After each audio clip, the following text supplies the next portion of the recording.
ډیر ناشنا حدیث دی او د دې وخت سره ډیر زیات مناسب دی.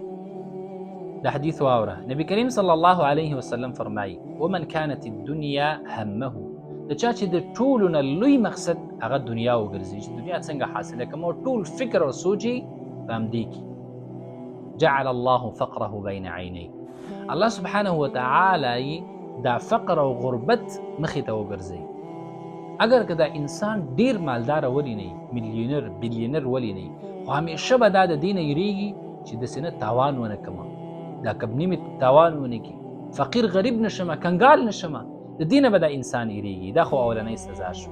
دویم وفرق علیه شمله، الله سبحانه وتعالی به کارونه ګډوډ کی، دا به همیشه په دې کې ناراحتي او دا کارونه به چې دی سمون نخوري.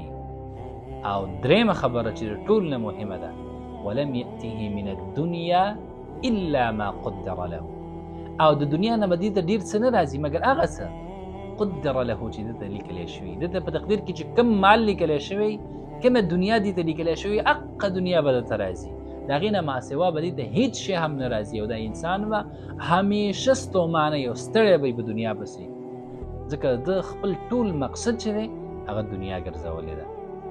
د حدیث بله برخه دا ده ومن كانت الاخره، یو چا چې د ټولو نه لوی مقصد هغه آخرت وګرځي، جعل الله غناءه في قلبه، الله سبحانه وتعالی د انسان په زړه کې غنا واچي. الله چې دله کم مال ورکړی دی دا په دې باندې راضي او بل چاته تمې نه ساتي. د ټول نه لوی صفت چې دی قناعت دی، د سره چې دا په دې باندې راضي خوشحاله دی. وجمع له شمله، الله سبحانه وتعالی به دې لپاره دا کارونه سکی، دا به د ټول برابر کی، کارونه به سمون خوري، چې څومره کارونه ګډوډ دي الله سبحانه وتعالی به ورته آسان کړي دا او کارونه به برابر شي.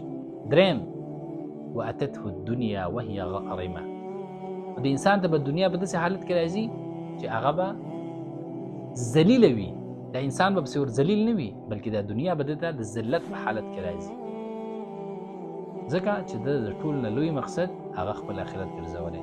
د دې حدیث هرگز دا مطلب نه دی چې تاسو تجارت مکوئ، تاسو دنیا مګټئ، نه دنیا وګټئ لیکن ضرورت په حیث ورته وګورئ. د ټول نه لوی مقصد هغه دنیا مه ګرځوئ، د ټول نه لوی مقصد هغه د الله سبحانه وتعالی رضا، آخرت، خپل دین، خپل عقیده او د جنت حصول چې څنګه چې دی د جنت ته راشي یو کامیاب انسان به جوړ شي. او نور دنیا چې ده هغه یو ضرورت دی د ژوند دپاره، باید هغه موږ وکړو لیکن خپل مقصد یې ونه ګرځوو.